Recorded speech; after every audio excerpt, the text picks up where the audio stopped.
And it's amazing to see all of you here today. I'm remembering back about 5 years ago when Jeff McCauca and I were, Jeff was talking general technology and we were going to different events and I was trying to talk caregiving. And I still remember a few people in the, I think more of the tech press who when we'd go up to talk to them, they actually kind of, they had a physical reaction away from us. So it's really gratifying to see a standing room only crowd here. After lunch, you're going to have the ability to listen to, you'll get to hear from Alex talking with Nancy Lamond, who is our executive at AARP, who in addition to many things that she is responsible for, is responsible for caregiving at AARP. My role at AARP is to work on Nancy's behalf 100% of the time to coordinate and bring together all of our activity related to caregiving. And to give you a sense for what it is that we do, as we look at family caregiving, it's such a growing need. It's something we've worked on for a number of years, but as we look at it, we've tried to really bring things to another level at AARP. We see just the fragmentation, the duplication, people doing the same thing, not aware of it, the gaps that are out there. And we really see our ability to bring together the pieces we have to drive and hopefully work with the market, the private sector, the public sector, and the personal to really spark change. We're looking to create really more of a seamless experience that's going to support all family caregivers. And not just AARP members, not just those over 50. A quarter of all family caregivers are millennials. So it's a need that goes, it's multi-generational. And it's also something, as we look at it, it's a way to support the care recipients out there. So I'm really pleased because in terms of being on a panel, I get to share the stage here with three amazing people who are they're experts, but for me, more importantly, they're my colleagues, and I consider them all friends. And so joining me are going to be three folks. First, Dr. Susan Reinhardt, who is the Senior Vice President for AARP's Public Policy Institute. And this morning when Alex was talking about the different numbers and reports that come out of AARP, most of them come from Susan and her team. Happy to hear them say it, though. Second up will be Elaine Ryan. And Elaine heads up our strategic advocacy or state advocacy and strategic integration. It's hard for Bob. It is hard for me. All you need to know is that Elaine works with every AARP state office on advocacy. The important thing for this crowd is that every one of the state offices that AARP has, all 50 plus 3, plus the District of Columbia, Puerto Rico, and Virgin Islands are all working on caregiving, which is pretty amazing. And Elaine is working with all those state offices. She's also prolific on Twitter, Roam the Domes. And I've been watching because it seems like she's probably already connected with half of you out here. And then finally up, we have Sanjay Khurana, who is Vice President of Caregiving Products and Services at AARP Services.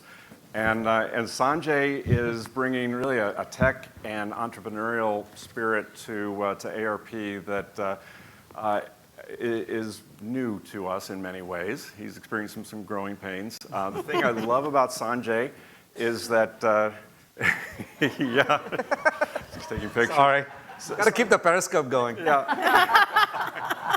Sanjay's the only person I know that when you're talking calendar, he says, oh, wait, I have to check to see when I'm doing my safaris. So at any rate, it's great to have all these folks here. And what we'd like to do is share with you a little bit more about what we're doing, but importantly, how it all works together and give you a sense for, as you're thinking about AARP and working in this space, who you can connect with and what we're doing. So we'll sit down and have a conversation. Great. So great. So I think, as I mentioned, that this idea of creating a seamless experience and really bringing together, that was me bumping here, bringing together everything that we do. Yeah, I'd like each of you to talk a little bit about what it is that you do at AARP and how that is really helping to contribute to what we're doing. And Susan, if we could start with you and maybe work our way over. Sure. So I direct what is known as the Public Policy Institute. It's the policy research think tank at AARP, just celebrating 30 years, by the way. I came about 9 years ago, actually the same time Elaine came. And when I came, I brought with me a career from nursing, long-term care, health, and caregiving. So I have a deep passion around family caregiving, and coming to AARP gave that opportunity to get action along with the research, and you'll hear more about that. I have a policy background too, but it's having AARP as an engine of change is quite a thrill for me.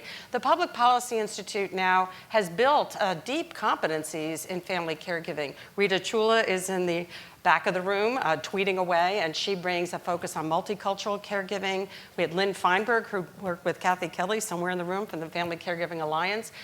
Together and with others there, we really want to bring a lot of focus to family caregiving, a spotlight on it, and we do it with data. That's what we do. So as Bob just mentioned, almost all of the statistics you heard this morning from Alexandra were from the Public Policy Institute, often in collaboration with other organizations. So we did the caregiving in the US recently with the National Alliance for Caregiving. That's the 4th time we've done that. And that's where you got the 1 in 4 millennials. And we focused on multicultural. And we focused on high intensity caregivers, people that are doing 21 hours or more in family caregiving.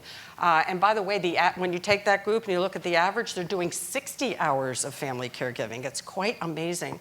So we also do other research. We did something called Home Alone, which I think we can talk a little bit more later. It's something that I brought funding to AARP to do, and that's where the term medical nursing task has come from. And it comes really, I'm a visiting nurse by background, and for years saw that family caregivers are doing more than we ever gave them credit for doing, and they're doing things that make nurses kind of tremble when they're starting to learn how to do it. So we'll talk more about how that is coming through the organization and the valuing the invaluable. There's other research I could talk about, but I want to pass the baton. But the valuing the invaluable, which puts a dollar sign on the amount of work that family caregivers are doing. They also feel neglected, by the way. And it says together it's $470 billion, but that's about the same as Walmart. Think about that, $470 billion, and we have that data broken down by state so that Elaine's work in states can be useful to use that kind of, again, visibility. Look how much this is going on in each family caregiver. They are, to me, the greatest resource we have in the health and long-term care system. Elaine, why don't you talk about SASE and the work that you do there? SASE. You could explain what SASE is. SASE, that's my acronym, State Advocacy and Strategy Integration. I really made it up because I wanted to be SASE VP at AARP. My delight is to work with all of our state offices across the country and in the territories to advance our state advocacy agenda around the country on a wide variety of issues, one of which is family caregiving. And a shout out to our Executive Vice President, Nancy Lamond, you'll hear from, because she really inspired us to think long-term about a multi-year, multi-state campaign to try to drive as much change as we can across the country on behalf of family caregivers and their loved one. And people who know me know that I was a family caregiver for my mom and pop for about 15 years. And they had everything, God rest their souls, they were great. But they inspired a bumper sticker that hangs in my office that reads, long-term care, fix it before I need it. Any one of you who's seen that system up close know it is crying out for change. It isn't a system at all. And just excited about being here. Just to say, we looked back to find out how successful we have been in advancing our state advocacy agenda on a range of topics. And since 2014, our state offices, and a shout out to our wonderful volunteers who hit those hallways of state capitals to try to drive change have resulted in the enactment of 88 state laws in 45 states across the country since 2014 to support family caregivers and their loved ones on a range of issues, from workplace flexibility, nursing rules, reimbursement rules, respite care, and more. And so it is really my delight to be the sassy VP to try to inspire that change and work with our incredibly talented state offices out there to drive that change. Thank you, Elaine. Sanjay. Thanks. Sanjay Khurana. First of all, I'd like to give props out to the panelists from the previous session. It's really incredibly amazing to see 3 companies after such a large mission they're trying to solve. It's really trying to change how caregiving is delivered in the home. And that speaks to sort of what my role is in changing the lives of caregivers. We'd love to see models like those that are really upping how care should be delivered in the home, both changing the not just the wages and the quality of employment opportunities they get, but also a happy worker is a happy deliverer of services. So the role that we've played is working with entrepreneurs like Shervin and Josh and Sandy and Seth is really trying to change the narrative in the market. How do we really disrupt some of these old ways of delivering care? How do we bring new models? And how do we really bring technology to not to replace the human empathy side, but really to help bring scale to some of these businesses? Our hypothesis going into this is, while my colleagues really do an incredible job at the policy and the advocacy level, what we've not been very successful as a society is starting to leverage technology into caregiving. So our sort of mantra has been is we hope to let technology bend the curve on caregiving. What does that really mean? Is how do we change the narrative in the market? How do we bring better products that have better design, better dignity, better business models in the market? How do we actually get awareness of some of these solutions that today there isn't a lot of adoption? We know caregivers are health seekers. They are the Googlers. They are of higher general propensity towards technology, but they don't adopt these solutions in their life. So a lot of that, when you reflect back, it is the solutions aren't really well designed, with the exception of what we're seeing in the in-home care. Secondly, there is really no good avenue to educate them about these technologies. AARP does its bit, but the industry has to step up there as well. And thirdly, we need to really convince the venture community that this is an investable market. It is unaddressed. It is, the numbers we've talked about is 40 million caregivers taking care of 117 million care recipients. There's an imbalance. We know that. Anybody who can do math can tell you that's wrong. There is very little investment. 100 million is a small number in the big scheme of things. And today, all of that $72 billion forecast that goes towards caregiving in the next 5 years, 80% is still out of pocket. So we have to change the conversation with the investor community, which is going to fund these entrepreneurs to come up with better products so we can bring better solutions to market. So my role is really sitting in between, trying to get the supply side to build better products, helping them understand the caregiving, but get the demand side to really drive awareness, education, driving adoption. And the third thing, one thing that we are trying to change as an organization is we've never involved the consumers in the development of these products. We typically are, as an industry, we say, hey, here's what the products, because you happen to be a caregiver or a 50 plus, you're going to use this. We're trying to change that dialogue as well. We're trying to get consumers involved in the co-creation of products so we can build products that they really want. We have a mantra again in us, it's like we're building with them, not for them. So that's sort of the role I bring, is trying to create a market, a vibrant market, not just for the consumers, but entrepreneurs out here who are looking for access to market. Right, thanks.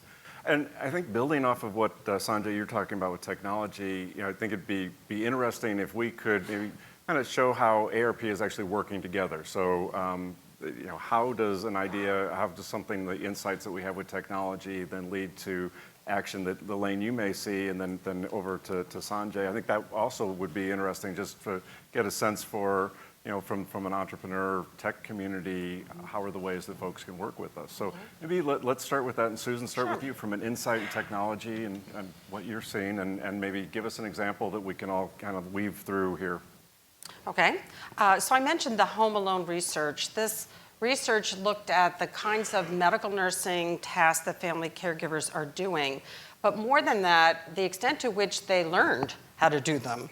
And you probably know the story by now because the research has been out there for a little while and it got a lot of attention, is that they don't. People are not teaching them, doctors, nurses, social workers. I don't mean ever, but not routinely, not systematically. And so I'll let Elaine talk more about the advocacy that this research led to. So there's that connection. And based on the work that she has been doing and others in the States, now I'm looking at technology. How can we develop tools to teach family caregivers how to perform these tasks? So we are working with the studios, the AARP studios, for example. Rita, as I mentioned, has been very involved in this also. And we're testing these ideas because teaching a family caregiver is not the same as teaching a nurse or a nursing student. You really have to be grounded in the situation, the emotional context of this. Most of these family caregivers feel they had no choice but to do this. They didn't intend to be a nurse or any other kind of clinician. And actually, they don't even like the word teach. They like instructed, guided, prepared. So we are working across the organization to come up with some ideas around this and would welcome anyone. We're actually forming something known as the Home Alone Alliance with organizations that want to sign up for this generally and how we change this experience for family caregivers and the people that they're caring for. So happy to talk to anyone who's interested. So then kind of maybe continuing, maybe drilling a little bit more down into technology. And I know we heard earlier telehealth is maybe not the cutting edge, but yet for something like telehealth where there can be extreme benefit, but there are barriers out there. And Elaine, that's an area that you're looking into. Well, that's right. In fact, our CEO at AARP, Joanne Jenkins, wrote a book recently called Disrupt Aging, and it's really about not only challenging stereotypes, but also sparking kind of innovative solutions so that people have a choice of how they live and age. And it's really inspiring. The aspiration is as high as the Jetsons for me.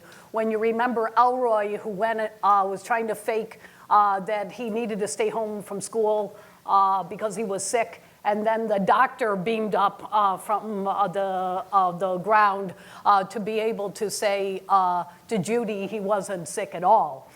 So our aspirations are kind of at the Jetsons level.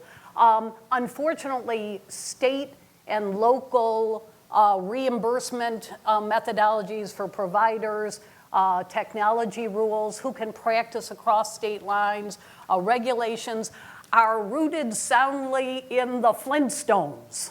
And I would say that part of the fun that we've had in the last year is to work collaboratively with all sorts of organizations, with Walmart, with the Teledocs, with others that are trying to chip away at those kind of outmoded rules that say that, my favorite is, you can see a physician or a nurse practitioner virtually, but you have to come into the office to see a doctor first. That's a great one. Or just thinking about the power of technology. And Bob, I can go on and on about this, but I do see a couple of incredible opportunities for all of us here. Government will do some of it. Industry will do most of it. Boomers are consumers, so they'll drive change. But I'm thinking about the technologies that are beyond just the telehealth pieces. But I was in Boise, Idaho at a Veterans Administration hub and realized that a returning veteran that was coming back from service actually was being treated for post-traumatic stress syndrome. He was a long-distance trucker.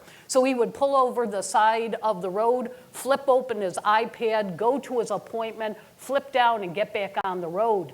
You know, it's that accessibility of these types of things. You know, I think about, I was having a conversation with someone about what Japan is being embarked on with something called Robear, which is a robot that actually will help people safely transfer from a chair to the bed and then back into the chair. You know, it is going to take the imaginations of everyone in this room, and it will take state governments to champion changes in those Procrustean rules that really impede everything we can be, I think, as a country and will be. And so it's been exciting. As you know, I'm excited about it, so I'll stop and say, Sanjay, Sanjay, what are you doing about this?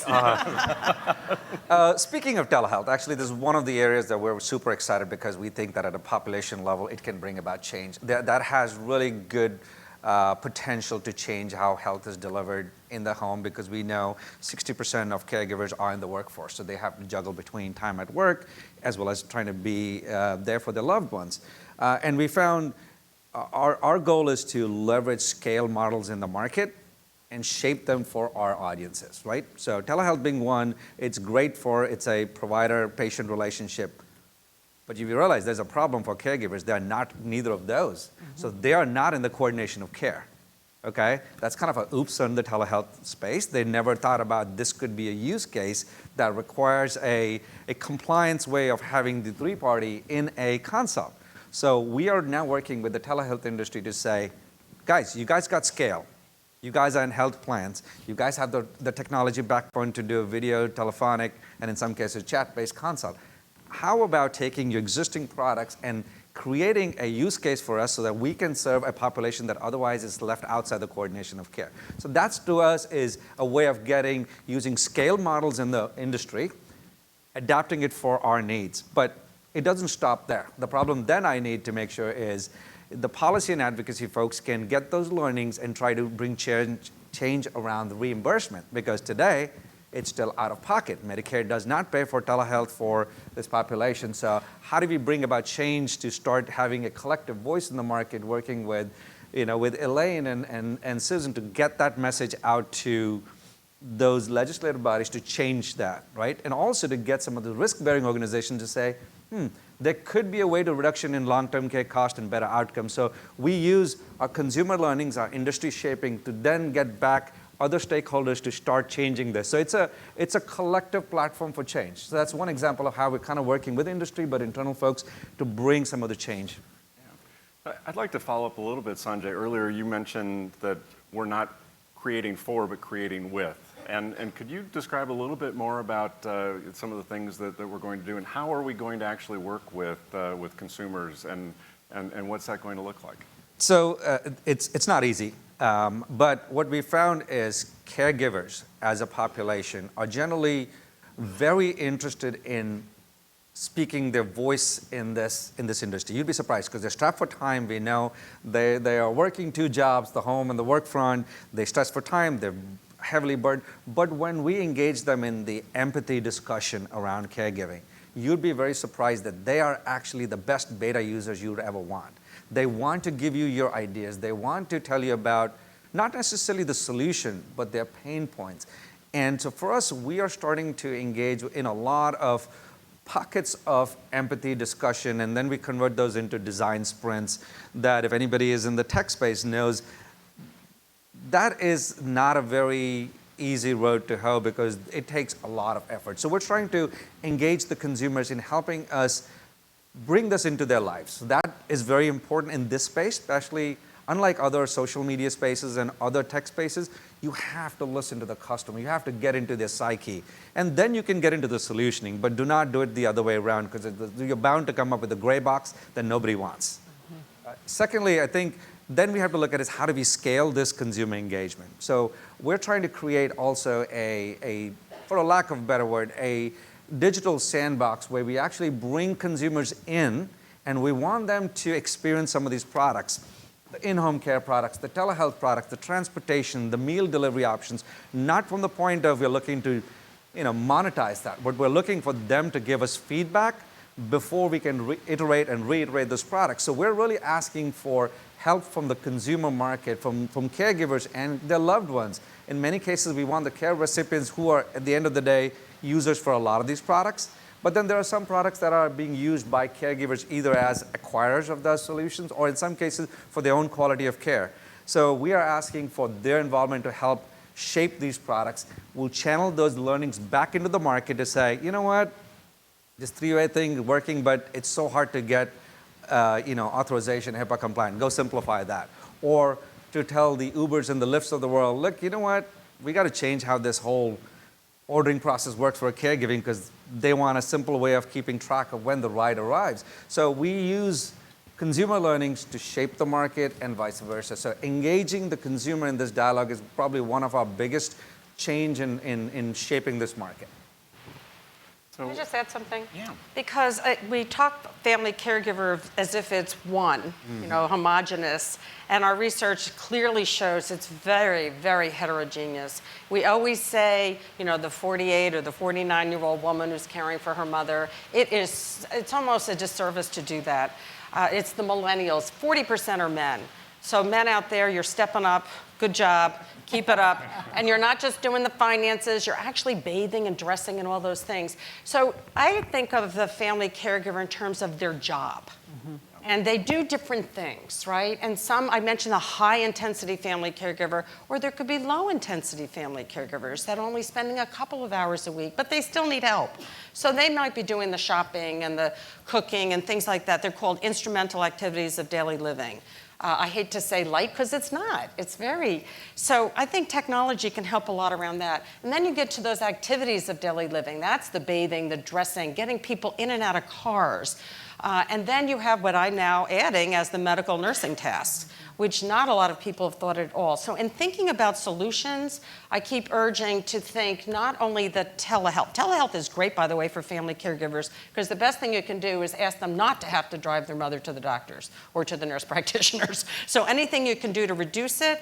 I also urge monitoring of health is good to an extent, of course, but don't make it harder for family caregivers that they have to know the blood pressure every second of the day while they're at work and getting bing, bing, bing. I have to do something about it. So try to put yourself into the mind and heart and job of a variety of family caregivers. And as you're thinking of the market, I think there are various markets.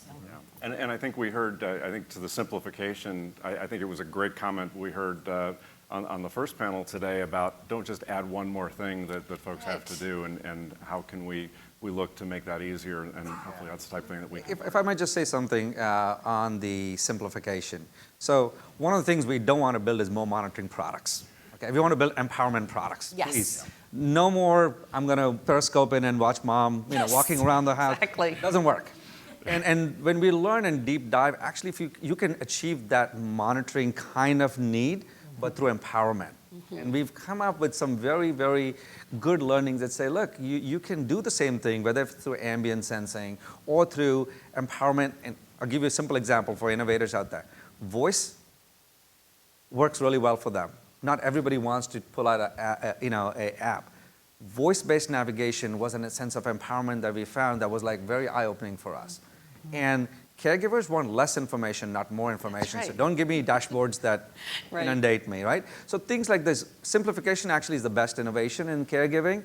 And to the second point Susan made is, we have spent a lot of time understanding how this market, how this big population of 40 million caregivers really differ both in behavioral, attitudinal, and their propensity to integrate solutions in their life. And what we want to do is not just keep those learnings to ourselves. We want to share those with the market, with the innovators. So when you build products, keep those differences in mind. So don't come up with a one solution that you expect to work across the broad spectrum. It does not work. Great point. And I just want to add that, in the course of our advocacy across the country, I remember a high school student, Killian in New Jersey, who actually started her own teenager support group because she was the caregiver for her father with cancer and treated him and cared for him every day after school. And so she got involved in our advocacy because she saw that the things we were doing were ageless, that it wasn't about age. It was people need to see themselves broadly in this issue. Returning veterans are a huge, new, complex set of loved ones who need caregiving for maybe 50 years. And so thinking more strategically about them, thinking about racial and ethnic health disparities, language barriers, provider access, and how technological solutions can close those gaps that we never believed possible. So please think about people and caregivers of all ages. And just flying out here, Marisol and her son Anthony were on the flight. She's from Chico, California. Her son, 12 years old, is a quadriplegic.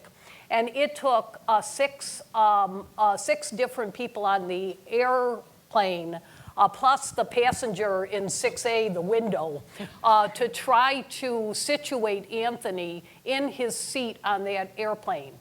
And I was speaking with Marisol through the flight, and I said, do you have any idea how this could be simpler? And I want to tell you, if you had your sketch pad, Marisol gave American Airlines every idea in the book. And so ideas will come from the strangest places, but they're meaningful if they're with consumers in mind. And I always say, nothing about you without you. So think more holistically about what people actually want and need. Great. Thank you. And I think we're just about out of time here. So I want to thank the panel. And I think one point that we've made, and I think Elaine, you just summed it up great, is that we've talked a lot about what AARP is doing, but I think everyone has really talked about that. It's not just AARP by ourselves. Yeah. And we think we have the ability to partner and to work with all of you and other organizations, because some of the best ideas that we have found are the ones that don't originate back in Washington, D.C.